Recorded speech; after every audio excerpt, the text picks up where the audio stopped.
محمود قریشی صاحب کی بہو بین قریشی صاحب کی اہلیہ، ان کو جس طرح سے ان کی گھر کی دہلیز سے اغوا کیا گیا، مسلح افراد نے گاڑی کے شیشے توڑے، ان کو بندوقوں کے سائے تلے ایک نامعلوم گاڑی میں بٹھایا اور اس کے بعد 4 گھنٹے وہ مبہوس رہیں۔ ہم سب جو ان کے گھر پہنچے، ان کے والدین، ان کے دیگر اہل خانہ، ان کے ساتھ وہ 4 گھنٹے کیسے گزرے، یہ ایک ایسا سانحہ ہے جو بیان کرنا ممکن نہیں ہے۔ آپ خود سوچئے، آپ کی بیٹی 4 گھنٹوں کے لیے نہیں، آپ کو کیا معلوم کہ وہ کہاں گئی، کون لے گیا، وہ 4 گھنٹوں بعد واپس آئے گی، 40 گھنٹوں بعد واپس آئے گی یا واپس نہیں آئے گی، کچھ کسی کو خبر نہیں تھی۔ ایک تاریک رات تھی اور ایک خاموشی تھی، جبر کی خاموشی۔ تو یہ سانحہ صرف شاہ محمود قریشی صاحب کی بہو کے ساتھ نہیں ہوا، اس سانحے نے ہمیں یاد دلایا اس فسطائیت کا، اس بے شرمی کا جو پچھلے 2 سال سے اس ملک میں برپا ہے۔ دیکھیں، میں نے لاہور کے ایک حلقے سے الیکشن لڑا، صاحبزادہ صاحب نے بھی الیکشن لڑا فیصل آباد سے۔ ہم گواہ ہیں اس بربریت کے جو آپ سب نے، ہماری بہنوں نے، ہمارے بھائیوں نے صحیح ہے پچھلے 2 سالوں میں۔ وہ سمن آباد ہو، وہ اچھرا ہو، جس گلی میں گیا میں نے یہی خبر سنی، یہی میں نے دکھ کی داستان سنی۔ کسی کی عزت محفوظ نہیں رہی، کوئی گھر محفوظ نہیں رہا، گھروں میں دندناتے لوگ آئے ہیں، وہ بچیاں ہوں، وہ بچے ہوں، وہ مائیں ہوں، وہ بہنیں ہوں، وہ بیویاں ہوں، سب پہ ہاتھ پڑا ہے۔ سعد اللہ بلوچ کی اہلیہ اور بیٹی کے ساتھ جو ہوا وہ واقعہ پرانا نہیں ہے۔ کل رات ہم نے دیکھا پورے ملک میں خیبر پختونخوا میں لوگوں کو اغوا کیا گیا، ریاض فتح کے بیٹے کو اغوا کیا گیا، ڈاکٹر زرکا کے خاندان پہ ہاتھ ڈالا گیا۔ تو یہ طریقہ ہے آئینی ترمیم کرنے کا۔ دیکھیں، میں آج آپ سے بطور ایک شہری، بطور ایک انسان مخاطب ہوں، اور آپ کو میں بطور انسان دعوت دیتا ہوں فکر کی، غور کی، کہ ہم کہاں کھڑے ہیں، یہ ملک کہاں کھڑا ہے۔ ایسا جبر ہم نے پچھلے 400-500 سال میں نہیں سنا کہ ہوا ہو، کہ گھروں میں پہ دھاوا بولا گیا ہو، بہو بیٹیوں کو اٹھایا گیا ہو سیاسی مقصد کے لیے۔ انگریز نے یہ نہیں کیا۔ 1860 میں جو انگریز نے قانون بنائے، جو ضابطۂ فوجداری بنایا، اس میں لکھ دیا کہ گھر میں داخل نہیں ہوگا کوئی، بہو بیٹیوں کو، خواتین کو طلب نہیں کیا جائے گا تھانے میں۔ یہ تمام چیزیں انگریز نے 1860 میں لکھی تھی، جن کو آج ہم 2024 میں پامال کر رہے ہیں۔ کوئی قانون نہیں ہے، کوئی شرافت نہیں ہے، کوئی، میں سمجھتا ہوں اس وقت قاعدہ نہیں ہے، کوئی بے شرمی کی حد نہیں ہے جس کو ہم پھلانگنے کو تیار نہیں ہیں۔ اور کہا یہ گیا اس بچی کو، میں موجود تھا جب وہ بازیاب ہوئی، جب وہ واپس آئی، اس کی تمام بات کل رات میں نے سنی شاہ محمود صاحب کی بہو کی۔ اس نے کہا مجھے ایک ہی بات کہی گئی، بدتمیزی نہیں کی گئی اس کے ساتھ۔ 4 گھنٹے اس کو نہیں پتا تھا کہ اس کے ساتھ کیا ہونا ہے، وہ ایک بند کمرے میں تھی، باہر بندوقیں تھامے لوگ کھڑے تھے۔ وہ کہتی ہے مجھ سے جو بات کی گئی، ایک صاحب اندر آئے اور انگریزی میں مجھ سے بات کی اور انہوں نے کہا یہ جو ہم نے آپ کو اٹھایا ہے، یہ اس ملک کی معاشی ترقی کے لیے ضروری ہے۔ یہ ہم ایک سگنل دے رہے ہیں کہ ہم اس ملک میں معاشی ترقی کے لیے ہر قدم اٹھانے کو تیار ہیں۔ یہ وہ قدم ہے جو آپ اٹھائیں گے معاشی ترقی کے لیے؟ آپ اس ملک کو کیا بنانا چاہتے ہیں؟ قبرستان میں معاشی ترقی ہوا کرتی ہے، بے شرمی میں معاشی ترقی ہوا کرتی ہے۔ یہ وہ لوگ ہیں جو آج اس ملک پر قابض ہیں، جو یہ سمجھتے ہیں کہ وہ اس ملک میں معاشی ترقی برپا کریں گے جبر کے ذریعے۔ وہ طالب علم ہوں، طلبہ ہوں، احتجاج کرتے ہوئے ان پہ ڈنڈے برسائے جائیں گے، گولیاں برسائی جائیں گی، واقعات کو چھپایا جائے گا، کیا ہوا کیا نہیں ہوا حقیقت سامنے نہیں آئے گی۔ ایک خوف کا سما ہوگا جس میں آپ کہتے ہیں کہ فیکٹریاں چلیں گی، دوڑیں گی، آپ کہتے ہیں کہ اس میں روزگار پیدا ہوگا۔ آج مجھے کوئی کم عمر شخص، نوعمر شخص، نوجوان ایسا نہیں ملتا جو اس ملک سے بھاگنے کا ارادہ نہیں رکھتا۔ میں حقیقتاً یہ کہتا ہوں، میں بہت یونیورسٹیوں کالجوں میں جاتا ہوں، مجھے بلایا جاتا ہے لیکچر دینے کے لیے، نوجوان نسل سے گفتگو کرنے کے لیے، اور میں پوچھتا ہوں ان سے کہ کون اگلے 30 سال 40 سال اپنے دیکھتا ہے کہ اس ملک میں آپ پھلے پھولیں گے، آپ اپنا کیریئر جو ہے یہاں بنائیں گے؟ میں کہتا ہوں ہاتھ اٹھاؤ۔ 100 کے مجمع میں، 100 کی کلاس میں شاید 1-2 ہاتھ اٹھاتے ہیں جو کہتے ہیں کہ ہم اس ملک میں اپنا مستقبل دیکھ رہے ہیں۔ تو آپ نے کیا برپا کر دیا ہے؟ آپ نے اس ملک میں جو بنیادی ایک رشتہ ہوتا ہے ریاست کا شہری کے ساتھ، ریاست کا اپنے بچوں کے ساتھ، اپنے نوجوانوں کے ساتھ، اس کو آپ نے تار تار کر دیا ہے۔ اور آپ کہتے ہیں ہمیں IMF سے لون مل گیا، اب یہ معیشت دوڑے گی، ہم نے SCO کانفرنس کر دی، اب یہاں پر فراوانی ہوگی۔ کس چیز کی فراوانی ہوگی؟ جبر کی، ظلم کی فراوانی ہوگی۔ تو میں آپ سے گزارش کرتا ہوں کہ جو کچھ اس ملک میں ہو رہا ہے اس کو چھپائیے نہیں۔ دیکھیے، ہمیں یہ کہا گیا عمران خان صاحب کے حوالے سے 3 اکتوبر کو آخری ان سے ملاقات ہوئی، اور یہ کہا گیا کہ اب 19 اکتوبر سے پہلے ان سے ملاقات نہیں ہوگی۔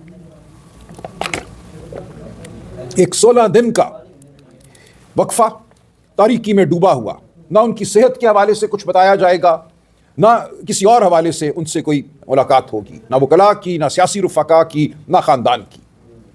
8 اکتوبر کو ان سے ایک میٹنگ طے تھی، جو جیل مینول کے تحت ایک حق تھا خاندان کا ان سے ملنے کا، ایک قاعدہ ہے جو دیا ہوا ہے قانون میں، اس حوالے سے عدالتوں کے فیصلے بھی ہیں بالخصوص عمران خان صاحب کے حوالے سے کہ ان کی ملاقاتوں پہ قدغن نہیں ہوگی۔ 8 کو وہ نہیں مل پاتے۔ ان کی میٹنگ جو طے شدہ تھی اس کو منسوخ کر دیا جاتا ہے. ان کی ایک ہمشیرہ جو آزاد ہیں اب بھی، باقی 2 تو جیل میں ہیں جن کو ناحق گرفتار کیا گیا، وہ آتی ہیں اسلام آباد. میں ان کی طرف سے ایک پٹیشن دائر کرتا ہوں، وہ ہائی کورٹ میں لگتی ہے. ہم یہ استدعا کرتے ہیں کہ انسانی رویوں کے تحت آپ ایک ہمشیرہ کو یا ایک ایسے ڈاکٹر کو جس پہ انہیں اعتماد ہے خان صاحب کو اور ان کے خاندان کو، ان کو 20 منٹ کے لیے صرف ملنے دیجیے خان صاحب کو، تاکہ جو کروڑوں لوگ پاکستان میں اس وقت تشویش میں مبتلا ہیں ان کی تشویش ختم کی جا سکے. عدالت نے بدقسمتی سے ہماری درخواست رد کی. میں پورا دن اس دن عدالت میں بیٹھا. 4 بجے ہمیں بتایا گیا، 9 بجے صبح ہماری جو استدعا تھی وہ سنی گئی کہ ہمیں قابل غور نہیں سمجھا گیا ہماری استدعا کو. ہم آئے باہر. ہماری پولیٹیکل کمیٹی نے ایک ہنگامی اجلاس کیا. اس میں ہم نے یہ فیصلہ کیا کہ اب ہمیں احتجاج کرنا ہے. ہم قانونی راستہ اپنا چکے، کوئی اور آگے ہمیں راستہ نظر نہیں آتا. ہم عمران خان صاحب کو 16 دن ان کے رحم و کرم پر نہیں چھوڑ سکتے. ہم سب تشویش میں مبتلا تھے. خان صاحب کے حوالے سے، ان کی صحت کے حوالے سے ان کی فکر تھی ہمیں. تو ہم نے یہ فیصلہ کیا 11 تاریخ کی شام کہ ہم 15 تاریخ کو اسلام آباد میں ایک احتجاج کریں گے. اب اس کے بعد کیا ہوا؟ بہت سوال اٹھے ہیں. میں سمجھتا ہوں ہمیں جواب دینا چاہیے ان سوالات کا. ایک بیانیہ ہے سوشل میڈیا پہ، یوٹیوب پہ وہ قائم کیا گیا. ہم پہ غداری کا الزام لگایا گیا، ہم پہ بزدلی کا الزام لگایا گیا. تو اب میں سمجھتا ہوں ضروری ہے کہ ان تمام الزامات کو دیکھا جائے، کس حد تک ان الزامات میں صداقت ہے اور کس حد تک معاملہ کچھ اور تھا. ہوا اس طرح سے. اب میں آپ سے عرض کرتا ہوں بطور سیکرٹری جنرل، جب 11 تاریخ کی شام یہ فیصلہ ہو گیا کہ 15 کو ہم نے آنا ہے اسلام آباد اپنا احتجاج ریکارڈ کرنے، پرامن احتجاج ریکارڈ کرنے، ہم نے کبھی توڑ پھوڑ نہیں کی. خان صاحب کی پوری سیاست اس چیز کی گواہ ہے کہ ہم نے تخریب کی سیاست نہیں کی. سڑک پہ آنا ہمارا بنیادی حق ہے. اس حق کو اب اس رجیم نے اس دور میں ایک جرم سمجھ لیا گیا ہے. اور یہ ہمارے حوالے سے نہیں، جو بچوں کے ساتھ ہو رہا ہے، جو اس وقت پنجاب میں اور پورے پاکستان میں اس وقت جو ایک تشویش کی لہر ہے، جو ہمارے بچے سڑکوں پر آ رہے ہیں، جو ان کے ساتھ سلوک کیا جا رہا ہے، ان کو مجرم سمجھا جا رہا ہے. یہ نہیں ہے مجرم. انگریز بھی اس کا حق دیتا تھا. بڑے بڑے مجمع برپا ہوتے تھے، لوگ سڑکوں پر مارچ کرتے تھے، احتجاج کرتے تھے، نعرے لگاتے تھے. یہ کب سے جرم ہو گیا؟ یہ ایک بنیادی انسانی حق ہے احتجاج. اس احتجاج کو آپ نے جرم کا نام دیا.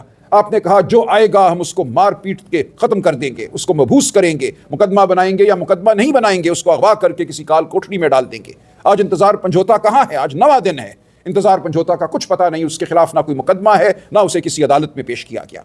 تو یہ ہے وہ صورتحال جس سے ہم دوچار تھے. 12-13 تاریخ کے دوران مجھے مختلف علاقوں سے، پنجاب، خیبر پختونخوا اور اس سے آگے بھی، ایم پی اے حضرات کے فون آئے. تقریباً 70-75 ایم پی اے حضرات کے مجھ سے رابطہ ہوا. اور مجھے یہ کہا گیا کہ جو فسطائیت کا عالم ہے اس وقت 4 اور 5 اکتوبر کے بعد، جتنے لوگ ہمارے اٹھا لیے گئے ہیں، بے گناہ لوگ اٹھا لیے گئے ہیں، جو بچوں کو مارا پیٹا گیا ہے، تو ہم اس وقت اس قابل اپنے آپ کو نہیں پاتے کہ ہم اسلام آباد صحیح طریقے سے آ سکیں. ہم روپوش ہیں، ہم گھر سے باہر نکلنے کی حالت میں نہیں ہیں. تو اس حوالے سے یہ کہا گیا کہ اس بارے میں غور کیا جائے. شاید ہم اس طریقے سے اسلام آباد نہ پہنچ سکیں. جو ہمارے راستے میں کنٹینر لگائے جائیں گے، جو ہم پر شیلنگ ہوگی، جو مار پیٹ ہوگی، پہلے ہی ہم اپنے بہت سے لوگ کھو بیٹھے ہیں جو حکومت خانوں میں ہیں، جو تھانوں میں ہیں. تو غور کیجیے. ہم نے یہ بات پولیٹیکل کمیٹی کے سامنے رکھی. اس پہ غور جاری تھا. ہم سمجھتے تھے کہ اس کے باوجود ہمیں اپنا احتجاج جو ہے وہ ریکارڈ کرنا چاہیے، کہ ہمیں مختلف ایمبسیز سے، دوست ممالک کی ایمبسیز سے، وہ ممالک جنہوں نے یہاں شرکت کرنی تھی SCO کے اجلاس میں، ان کی جانب سے درخواستیں وصول ہوئیں کہ آپ یہ احتجاج نہ کیجیے 15 کو. اب یہ وہ ممالک ہیں جن کے ساتھ ہمارا حکومت میں قریبی تعلق رہا ہے. ہم ان کو پاکستان کا خیر خواہ سمجھتے ہیں. آئندہ بھی ہم سمجھتے ہیں کہ اس ملک کی حقیقی حکومت عمران خان صاحب کے تحت PTI کی حکومت ہوگی. ہم نے ان لوگوں سے، ان ریاستوں سے آئندہ بھی معاملہ رکھنا ہے. ان کی درخواست کو ہم بیک جنبش قلم مسترد نہیں کر سکتے تھے. یہ بھی ایک واقعہ تھا جس کو ہم نے سامنے رکھا. اسی طرح ہمارے جو اس وقت آئین کی بقا میں جو ہماری جد و جہد ہے، اس میں جو ہمارے حلیف ہیں، مولانا فضل الرحمان اس میں سر فہرست ہیں. ان کا کردار جو ہمارے سامنے آیا ہے، جو انہوں نے ثابت قدمی دکھائی ہے، میں سمجھتا ہوں انشاءاللہ قائم رہے گی اور پاکستان کی تاریخ میں سنہرے حروف میں لکھی جائے گی. ان کی جانب سے بالخصوص ایک درخواست آئی کہ یہ نہ کیجیے آپ. ہم نے کوئی اس پہ جواب نہیں دیا حتمی ان کو، لیکن یہ تمام معاملات ہم نے سامنے رکھے پولیٹیکل کمیٹی کے کہ اب ہمیں کیا کرنا چاہیے. ہمارے سامنے خان صاحب کی صحت، ان کی زندگی سب سے مقدم امر تھا. ہم سمجھتے تھے کہ یہ کہہ دینا کہ ان سے ملاقات نہیں کرائی جائے گی، معالج کو نہیں ملایا جائے گا، یہ غلط رویہ تھا. اس کے خلاف احتجاج ہمارا حق تھا. 14 تاریخ کے دوران مجھ سے اور دیگر ہماری لیڈرشپ کے افراد سے رابطے ہوئے حکومت کی جانب سے، اور یہ کہا گیا کہ آپ ڈاکٹر عاصم یوسف کو بلوا لیجئے، ہم دیکھ لیں گے انشاءاللہ ان کی ملاقات ہو جائے گی، جو خان صاحب کے اعتماد کے ڈاکٹر ہیں۔ یہ ہماری گفتگو ہوئی۔ عاصم یوسف صاحب ملک سے باہر تھے، میں نے ان کو فون کیا، ان کو ڈھونڈا، درخواست کی، وہ فوراً اگلی فلائٹ لے کر پہلے کراچی اور پھر کراچی سے اسلام آباد پہنچے۔ 14 تاریخ کی دوپہر وہ اسلام آباد آ گئے تھے، اور ہمیں یہ امید دلائی گئی، تقریباً یقین دلایا گیا کہ ان کی ملاقات میں کوئی کبھات نہیں ہے، وہ ایک پروفیشنل ڈاکٹر ہیں، وہ باہر آ کر کوئی سیاسی بیان نہیں دیں گے، کوئی سیاسی میسج خان صاحب کا وہ نہیں لے کر آئیں گے، وہ صرف ان کی صحت کے حوالے سے جو بھی معائنہ کریں گے وہ ایک میڈیکل رپورٹ دیں گے۔ تو ہم اس امر کو بھی ہم نے سامنے رکھا کہ یہ بات ممکن ہے کہ یہ ہو جائے، اور ہمیں کسی حد تک انسانیت کی بنیاد پر یہ امید تھی، یقین تو میں نہیں کہوں گا، امید تھی، قوی امید تھی کہ ان کو ملنے دیا جائے گا۔ جب یہ سارے عوامل 14 تاریخ کی شام سامنے رکھے گئے، ہمارے 70-75 MP حضرات کی درخواست، دوست ممالک کی درخواست، ہمارے جو حلیف جو اتحادی ہیں ان کی درخواست، مولانا صاحب بالخصوص، اور یہ امکان ہی کہوں گا اس کو کہ ڈاکٹر عاصم یوسف کو ملنے دیا جائے، ان تمام چیزوں کو سامنے رکھ کر میں کہوں گا پولیٹیکل کمیٹی نے ایک فیصلہ کیا، دیانتداری سے فیصلہ کیا۔ میں اس تمام بحث میں میں موجود تھا جو پولیٹیکل کمیٹی میں ہوئی، اور ایک بحث ہوئی۔ ایسا نہیں ہے کہ یہ ایک آسان فیصلہ تھا، آسان فیصلہ ہرگز نہیں تھا، اس میں آراء تھیں، مختلف آراء تھیں، لیکن حتمی فیصلہ یہی ہوا کہ ہمیں ان تمام عوامل کو سامنے رکھتے ہوئے 15 تاریخ کو جو پروٹیسٹ ہے وہ نہیں کرنی چاہیے۔ ایک فیصلہ ہو گیا۔ اب یہ کسی کا صادر کرنا فرمان کہ یہ فیصلہ بدعہدی پر مبنی تھا، یہ غداری تھا، یہ میں آپ پہ چھوڑتا ہوں۔ جو بات ہوئی، جس طرح ہوئی، وہ واقعات میں نے آپ کے سامنے رکھ دی ہیں۔ میری نظر میں جو بھی رائے دی گئی، میں اپنی رائے کی حد تک تو ظاہر ہے وثوق سے کہہ سکتا ہوں، صاحبزادہ صاحب جہاں بیٹھے ہیں، دیگر رفقا، ہم سب نے اپنی اپنی رائے پوری دیانتداری سے دی، اور اس رائے کی بنیاد پر ایک مجموعی فیصلہ ہوا۔ اب اگر کوئی اس فیصلے کو بددیانتی پر مبنی قرار دینا چاہتا ہے تو اس کی مرضی ہے، بیانیہ بنانے پہ تو کوئی پابندی نہیں ہے، آپ کہہ سکتے ہیں، کچھ بھی کہہ سکتے ہیں، لیکن جو حقیقت ہے وہ پورے صدقے دل سے، وضاحت سے اور بغیر کوئی چیز چھپائے میں نے آپ کے سامنے رکھ دی ہے۔ اب یہ ہے وہ صورتحال، لیکن دیکھیں اس سے اب ہم نے آگے بڑھنا